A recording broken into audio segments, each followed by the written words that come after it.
Health plus programme में आपका स्वागत है। आज हम आपकी मुलाकात करवाने जा रहे हैं डॉक्टर हरिंदर के बाली, जो कि chairman cardiac sciences, MBBS, MD medicine और DM कार्डियोलॉजी हैं। ये हार्ट और वस्कुलर सर्जरीज के लिए जाने जाते हैं। डॉक्टर HK बाली ने अपनी MD मेडिसिन चंडीगढ़ PGI से की 1985 में। इन्हें वहां का सबसे बड़ा award Kataria memorial gold medal मिला for the best post graduate of the year. PGI का सबसे बड़ा एकेडमिक अवार्ड है। इन्होंने अपनी DM कार्डियोलॉजी में 1988 में पूरी की। इंटरनेशनल और नेशनल जर्नल्स में इनके 75 से ज्यादा पेपर्स प्रकाशित हुए। डॉक्टर हरिंदर के बाली पारस हॉस्पिटल पंचकुला में कार्डियक साइंसेज के चेयरमैन है। उन्होंने अभी तक लगभग 15,000 के करीब एंजियोप्लास्टीज की हैं। आइए करते हैं डॉक्टर HK बाली से बातचीत। दर्शकों, हेल्थ प्लस प्रोग्राम में आपका स्वागत है। आज हम आए हैं डॉक्टर हरिंदर के बाली जी के पास, जो पिछले लंबे समय से हजारों की गिनती में उन लोगों को जो हार्ट की बीमारी से पीड़ित हैं एक नई जिंदगी दे चुके हैं। डॉक्टर साहब का स्वागत है हमारे स्पेशल शो में। नमस्कार। डॉक्टर साहब, हार्ट जो कि किसी समय पे आज से 25-30 वर्ष बाद पहले की बात करें, जब किसी को हार्ट अटैक हो जाता था तो घर में बहुत बड़े शोक बनते थे। उनको लगता था कि अब ये बंदा बचेगा नहीं, और बचते भी बहुत कम थे। और आज जो है हार्ट अटैक है, पहले नाम नहीं लेने देते थे लोग घर में, लेकिन आज कल जो हार्ट अटैक का एपिडेमिक है बहुत ज़्यादा बड़ा हुआ है और लोग सारे अवेयर हो चुके हैं। आप डॉक्टर्स ने उसके ऊपर भी निजात पा ली है कि मोर्टेलिटी रेट जितना ज़्यादा था उसको बहुत कम कर दिया। क्या कहना चाहेंगे? बिल्कुल, आपने ठीक फरमाया कि पिछले 30 सालों में हार्ट के अटैक के बीमारी में इलाज का बहुत ज़्यादा प्रोग्रेस हुई है।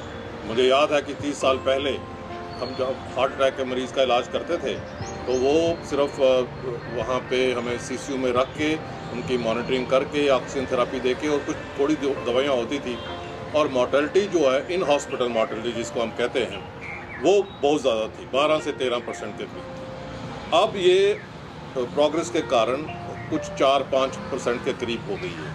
तो इसलिए काफ़ी दवाइयाँ आ गई हैं। हमारा ट्रीटमेंट करने का जो तरीका है वो हार्ट अटैक का काफ़ी बदल गया है। आजकल हम प्राइमरी एंजियोप्लास्टी करते हैं, या जिनमें वो पॉसिबल नहीं हो पाती लॉजिस्टिक के वजह से, उनमें हम थ्रोम्बोलिटिक ट्रीटमेंट से इलाज करते हैं, और उससे बहुत फ़र्क पड़ा है। और अवेयरनेस भी कॉमन पब्लिक में काफ़ी बड़ी है, जिसके कारण पेशेंट्स जो हैं वो हार्ट अटैक के बाद जल्दी हॉस्पिटल पहुंच जाते हैं।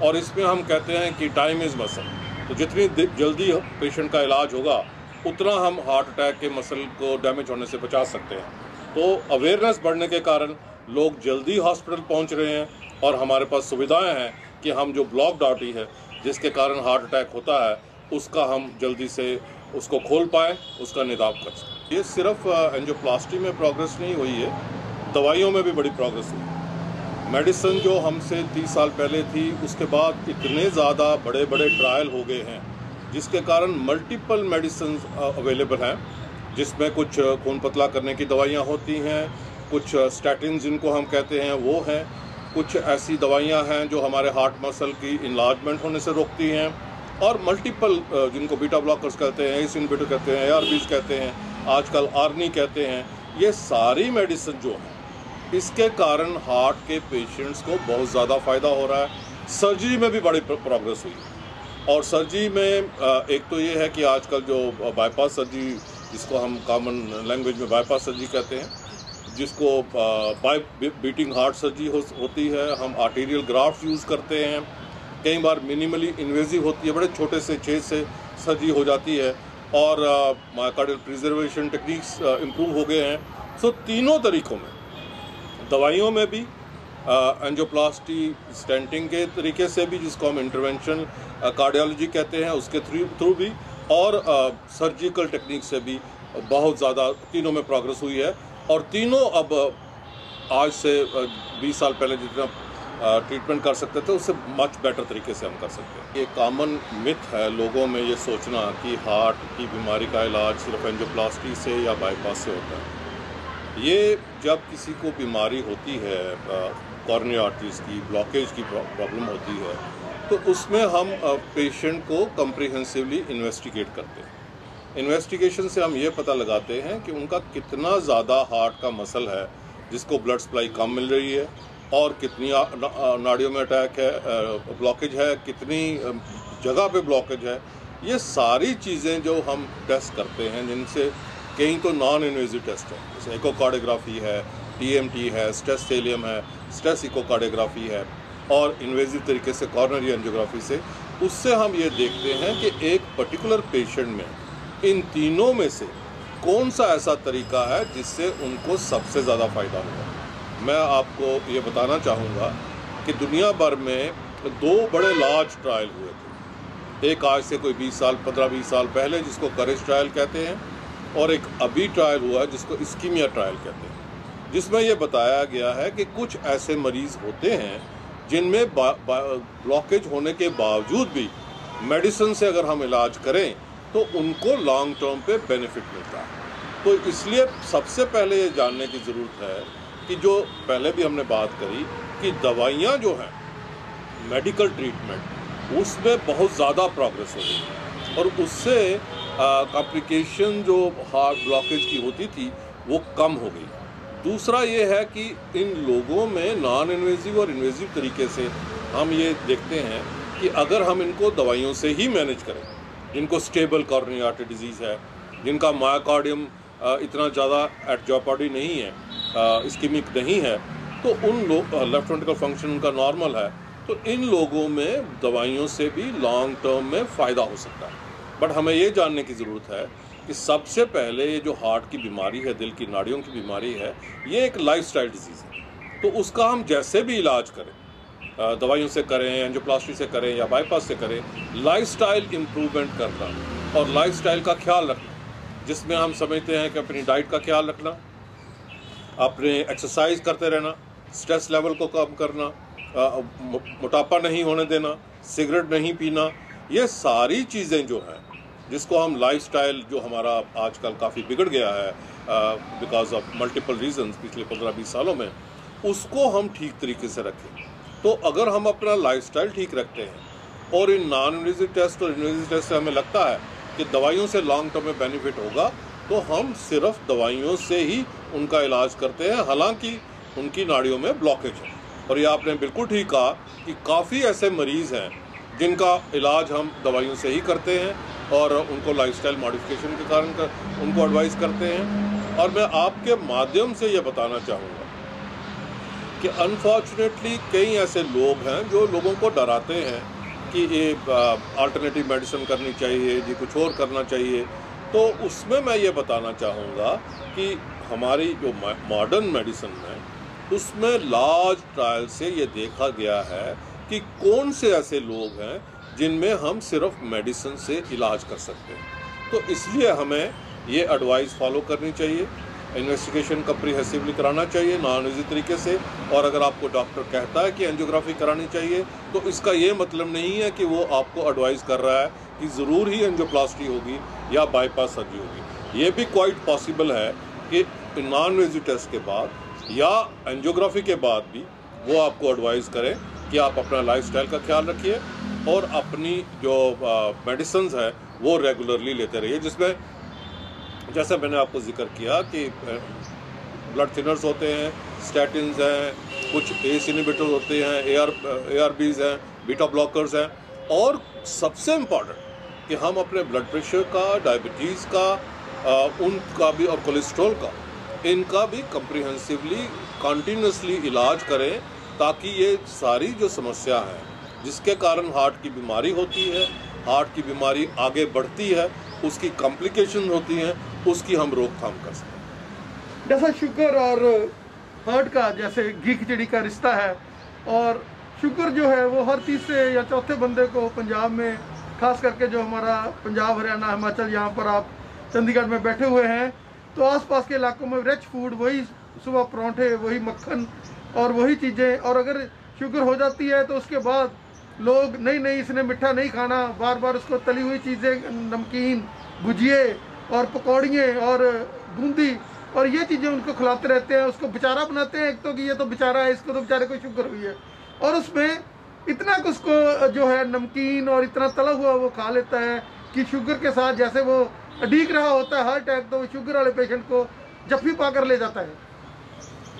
सब ये आपने बिल्कुल ठीक कहा कि डायबिटीज़ का और हार्ट डिजीज़ का बड़ा क्लोज रिलेशन है, बट हमें ये जानने की ज़रूरत है कि डायबिटीज़ आजकल बड़ी कॉमन बीमारी है और आप देखेंगे इंडिया में हम कहते हैं कि डायबिटिक कैपिटल बनने जा रही है, तो काफ़ी लोगों को डायबिटीज़ है जो 30-35 साल की उम्र में शुरू होती है और बढ़ती है। बट उसके साथ ही हमें ये भी जानने की ज़रूरत है कि ये डायबिटीज़ के साथ हम नियर नॉर्मल लाइफ, अगर नॉर्मल नहीं तो बिल्कुल नियर नॉर्मल लाइफ व्यतीत कर सकते हैं।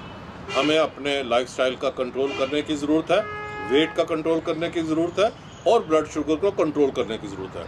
हमने कई ऐसे लोग देखे हैं कि जो सिर्फ डायबिटीज़ के साथ अपनी नॉर्मल लाइफ नहीं जी रहे, बट वो कम्पिटिटिव स्पोर्ट्स में भी पूरा पार्टिसिपेट करते हैं। बड़े फेमस क्रिकेटर थे वासिम अकरम, और वो फास्ट बॉलर थे और दुनिया के माने हुए फास्ट बॉलर थे। ऑल टाइम ग्रेट्स में उनका नाम लिया जाता है। वो डायबिटिक थे और डायबिटीज़ होने के बावजूद भी उन्होंने इंटरनेशनल लेवल पे वनडेज में भी बड़ा अच्छा कंट्रीब्यूशन किया। और ये एक एग्जाम्पल है, ऐसी हज़ारों एग्जाम्पल हैं जिसमें डायबिटीज़ के कारण नियर नॉर्मल लाइफ जी जा सकती है। उसमें ये जानने की ज़रूरत है कि हमें डायबिटीज़ अगर हो जाए तो उससे डरने की ज़रूरत नहीं है, बट उसका कंट्रोल करने की ज़रूरत है, जिसमें डाइट, एक्सरसाइज और मेडिसिन आती है। और डायबिटीज़ और ब्लड प्रेशर जो कम्बिनेशन है वो और भी ज़्यादा डैमेजिंग होता है हमारे हार्ट के लिए भी और हमारे किडनीज़ के लिए भी। तो हमें डायबिटिक पेशेंट को अपने ब्लड प्रेशर का भी ख्याल उतना ही एग्रेसिवली, और हम समझते हैं कि ज़्यादा एग्रेसिवली करना चाहिए। उनका ज़्यादा ऑप्टिमम कंट्रोल ब्लड प्रेशर का रहना चाहिए ताकि उनकी कॉम्प्लिकेशन ना हो। Diabetes is becoming part of life for many people, और हमें इसका हमें we have to take it in our stride, और इसका हमें इलाज करना है और इसके साथ हमें नियर नॉर्मल लाइफ करनी है। सर्जरी को जो हम पहले हम वेल्व्स का इलाज या मेडिसिन से करते थे, और जब वो सिम्टोमेटिक हो जाते थे तो उनका हमें वेल्व बदलना पड़ता था। जो सर्जरी में होता था ओपन हार्ट सर्जरी से होता था और हार्ट लंग मशीन के ऊपर होता था। उसके कारण थोड़ी सी कॉम्प्लिकेशन ज़रूर आती थी, और जैसे जैसे पेशेंट की उम्र बढ़ती है तो उसके कारण सर्जरी की कॉम्प्लिकेशन और उसका रिस्क फैक्टर भी बढ़ता है। तो पिछले 20 सालों में इस फील्ड में बहुत ज़्यादा प्रोग्रेस हुई, और मैं 2 वेल्व की आज बात करूँगा और 3 वेल्व की बात करूँगा। पहला वेल्व जो है वो है एओर्टिक वेल्व, जो हमारे लेफ्ट वेंट्रिकल, जो मेन वेंट्रिकल है हार्ट का, उसका और बड़ी आर्टरी जो वहाँ से निकलती है एओर्टा, उसके बीच में होता है। और ये कई लोगों में ये वेल्व जो है वो सिकुड़ जाता है या लीक करना शुरू हो जाता है। और ये देखा गया है कि इसके 3 इम्पॉर्टेंट कारण हैं। कई लोगों को बचपन से ही बनावटी इसमें नुक्स होता है जिसके कारण ये सिकुड़ जाता है, और कई लोगों में उम्र के कारण इसमें सिकुड़ावट आ जाती है, और इसको हम कहते हैं डीजेनरेटिव एओर्टिक वेल्व डिजीज। और ये देखा गया है कि 70 साल की उम्र के ऊपर 2% लोगों को ये डीजेनरेटिव एओर्टिक वेल्व डिजीज होती है, और 90 ईयर्स के ऊपर 4% लोगों को होती है। तो अगर आप अपनी पॉपुलेशन को देखें या वर्ल्ड की पॉपुलेशन को देखें तो ये एक बहुत बड़ा परसेंटेज है। और इन लोगों में पहले हम सर्जरी नहीं कर पाते थे क्योंकि उनका एज के कारण या कोमॉर्बिडिटीज़ के कारण रिस्क बहुत ज़्यादा होता था। तो उसके लिए एक परकुटेनियस वेल्व बना जिसको हम ट्रांसकुटेनियस एओर्टिक वेल्व रिप्लेसमेंट कहते हैं, या टावर कहते हैं, या टावी कहते हैं। ट्रांसकुटेनियस एओर्टिक वेल्व इम्प्लांटेशन कहते हैं। तो उसमें क्या किया गया कि ग्रॉइन के थ्रू जैसे हम नॉर्मल कैथेटराइजेशन करते हैं, वहीं से जाके हम एओर्टिक वेल्व के अंदर एक नया वेल्व डाल देते हैं जो वही काम करता है जो सर्जिकली इम्प्लांटेड वेल्व करता था। और ये जो ट्रांसकुटेनियस एओर्टिक वेल्व रिप्लेसमेंट है, ये शुरू में आज से 20 साल पहले जब आया तो उन्हीं लोगों में होता था जिनमें सर्जिकल रिस्क बहुत ज़्यादा था और सर्जरी नहीं हो सकती थी। और ये देखा गया कि बड़ा इफ़ेक्टिव है, सेव है, लॉन्ग टर्म बड़ा अच्छा है, और ये टेक्निक इम्प्रूव करता गया।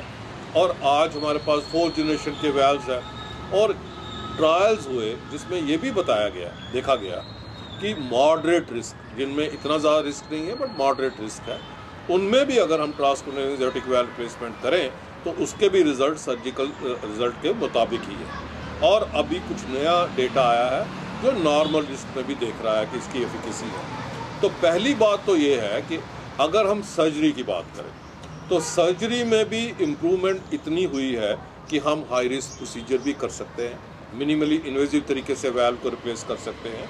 तो सर्जरी अपने तरीके से इम्प्रूव कर रही है और उसके जो कॉम्प्लिकेशंस थी या उसकी लिमिटेशंस थी वो बेटर हो रही है। तो हमें सर्जन्स का कंट्रीब्यूशन भी यहाँ रिकॉग्नाइज करना चाहिए। बट उसके बावजूद जिन लोगों को सर्जरी नहीं हो सकती या रिस्क हाई है या वो नहीं चाहते कि उनका हो और मॉडरेट रिस्क भी है, उनमें हम ये ट्रांसक्यूटेनियस एओर्टिक वाल्व रिप्लेसमेंट कर सकते हैं। मैं ये बता रहा था कि ग्रॉइन से होता है, बट कई बार इन बुज़ुर्गों में जो लेग्स की आर्टरी होती है उनमें भी ब्लॉक होता है, तो उनमें हम ग्रॉइन से नहीं कर सकते। तो उसमें कई बार हम एक्सिलरी आर्टरी से करते हैं और मल्टीपल और भी आर्टीरियल हमारे पास एक्सेसेस होते हैं जिससे हम ये करते हैं। एक तो ये है कि एओर्टिक वाल्व का हम आजकल इलाज बिना सर्जरी के कर सकते हैं और ये पूरा जो टेक्निक है स्किन टू स्किन जिसको हम कहते हैं, ये परकुटेनियस है। इसमें सर्जन की कोई ज़रूरत नहीं पड़ती, ना कट डाउन की ज़रूरत पड़ती है, ना आर्टरी को रिपेयर करने की ज़रूरत पड़ती है। सारा प्रोसीजर जो है वो हम परकुटेनियस तरीके से करते हैं, बिना कुछ स्यूचर यूज़ किए हुए इसका इलाज करते हैं। दूसरा जो वैल्व है वो माइट्रल वैल्व, जो लेफ्ट साइड में छोटे चैम्बर और बड़े चैम्बर के बीच होता है, और ये वैल्व कई बार लीक करना शुरू हो जाता है और इन पेशेंट इसको भी हमें सर्जिकली रिपेयर करना पड़ता है या रिप्लेस करना पड़ता है। बट अब कई लोग ऐसे हैं जिनमें ये सर्जरी नहीं हो सकती, हार्ट मसल बहुत कमज़ोर है, कोमॉर्बिडिटीज़ हैं, उनमें सर्जरी नहीं हो सकती। तो उसमें हम परकुटेनियसली इस माइट्रल वाल्व का इलाज, लीकिंग माइट्रल वाल्व का इलाज कर सकते हैं, जिसको हम कहते हैं माइट्रा क्लिप। तो उसमें हम उसी तरीके से ग्राइन से जाके ट्रांसइसोफेजियल एकोकार्डियोग्राफी के अंडर ट्रांसेप्टली जाके माइट्रल वाल्व में 1, 2 या 3 क्लिप लगा देते हैं, जिसके कारण उसकी लीकेज जो है वो कम हो जाती है या बंद हो जाती है। तो ये उन मरीजों में होता है जिनमें हार्ट मसल कमज़ोर है या जिनमें सर्जरी नहीं हो सकती है। तो ये माइट्रा क्लिप एक नई हमारे पास परकुटेनियस ट्रीटमेंट आई है इन लोगों के लिए। तीसरा ये है कि जो दाईं तरफ के वैल्व, राइट साइडेड, जिसको हम ट्राइकस्पिड वैल्व कहते हैं, राइट साइड के छोटे चैम्बर और बड़े चैम्बर के बीच में, वो कई ऐसी बीमारियां हैं जिनमें वो लीकेज करता है और उसके कारण पेशेंट को राइट साइडेड हार्ट फेलियर होता है और उन लोगों में सर्जरी पॉसिबल नहीं होती। और अभी कई ऐसे नए डिवाइसेस आए हैं जिनमें हम इन लोगों का भी ट्राइकस्पिड वैल्व में भी इसका इलाज कर सकते हैं, ताकि ट्राइकस्पिड वाल्व रिगर्जिटेशन की कॉम्प्लिकेशन हार्ट फेलियर का हम इलाज कर सकते हैं।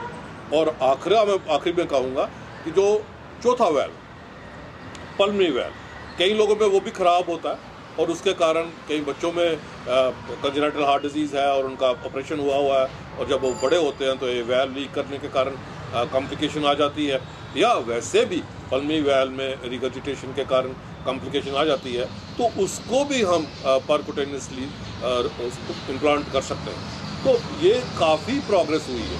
मैं दोबारा आपसे कहूँगा कि प्रोग्रेस सिर्फ इंटरवेंशन कार्डियोलॉजी में नहीं हो रही, प्रोग्रेस सर्जरी में भी हो रही है, प्रोग्रेस मेडिसिन में भी हो रही है। हमारे पास वैल्व के मरीज़ों के लिए भी आजकल बेटर मेडिसिन है, और जैसा मैंने बताया कि सर्जिकल टेक्निक भी काफ़ी ज़्यादा इम्प्रूव हो गए हैं, मिनिमल इन्वेजिव तरीके से हम करते हैं।